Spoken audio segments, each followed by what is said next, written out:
in relationships, there are plenty of studies now showing that women will not marry under their own value status. And it's starting to become a problem, which to me, from a civilization point of view, is really funny. Now, because, in our part of the world, we are reproducing at a rate lower than replacement. Women have never, in general, wanted to marry under their own kind of value level, because what they bring in are basically fresh eggs. And the man will have to prove himself by climbing the ladder of hierarchy and see how far he can come, because then she will know that he's the best specimen. But what happens when women get education and financial freedom? And in the workplace will be equal to men. She will not be attracted to men under their level. There's also studies showing that women will naturally never choose a man with a lower IQ than herself. So the more intelligence is, the fewer partners she can find, because she always wants a man more intelligent than her.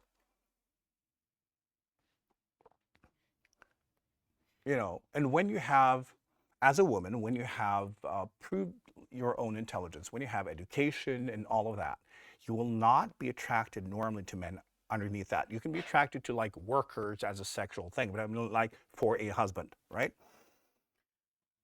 Because women are hardwired to be attracted to men above themselves.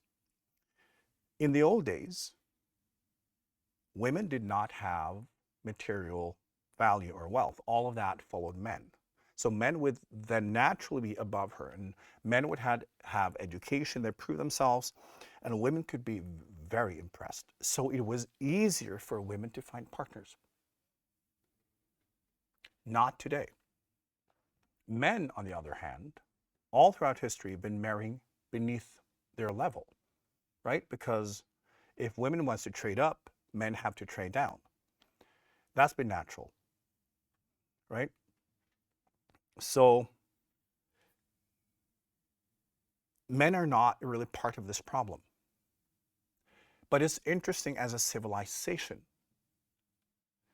that when women kind of take the wheel and gain financial freedom, education, like all of that, and are kind of equal human beings, their genetics are telling them that nobody's good enough for me. And we stop having kids. It's kind of funny, and it means that our whole global civilization in 2 generations will collapse.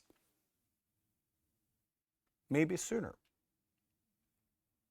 We see now on expertise level in the world that there are a lot of old people, and there is no replacement because there are not enough young people to build that level of expertise. So we will lose the highest level of expertise.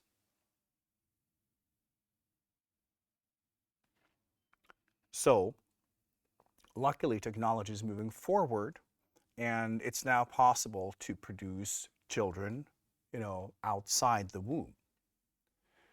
There are only ethical red tape that is stopping this from becoming,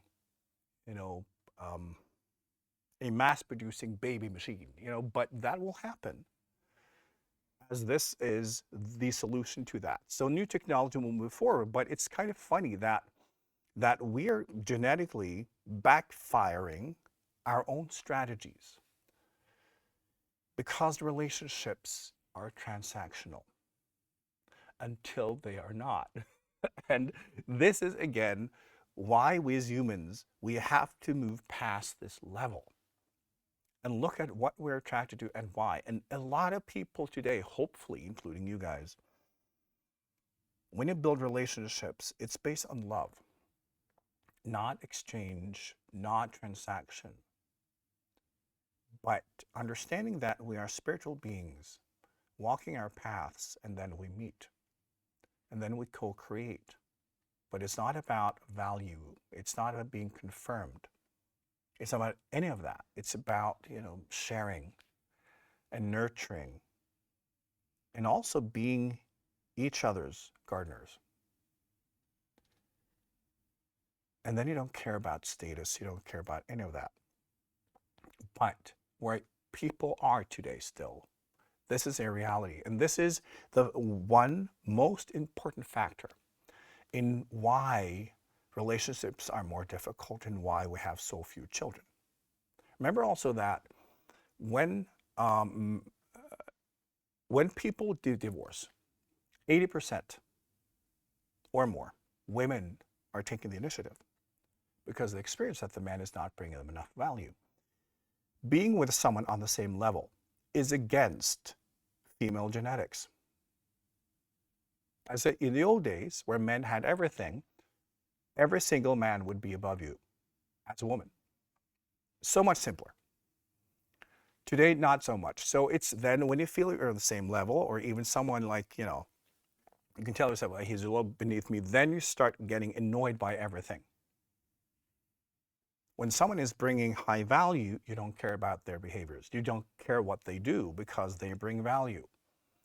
When you look at a lot of rich men who are complete assholes, they get wonderful women because women don't care because they got the monies, So that's all and that's okay. It's part of the genetic transactional complex. So that's also why it was easier for women back in the day to accept men being assholes, and why men would not be corrected because they brought value. Again, now we're equal. We have to get past it. But it's important for men also to realize that this is part of it. And the easiest way for a man to keep, a female partner is to bring value, in ways that are concrete and tangible. Also, traditionally, we have this cliche, conflict in the marriage. What would the man do? Buy her a gift. That would fix everything. Because women have this programming, right? Bringing value means more than anything else. So, terrible fight, diamond ring, I love you, the end. And it's like it works. But today we have to do it differently because it's also, when it comes to value, that shifts. And we create different value hierarchies based on the value systems we've got. So, some women today, if a man tried that, she would be insulted, right? Because how dare you, It's important that we learn each other's languages, as we talked about last time as well. It's that. There are different languages. There are different ways of expressing ourselves, and we need to understand each other. But most of all, buy your own goddamn diamond ring. It's like, if you want it, and set your partner free from the value game. Set all free from it, and including yourself.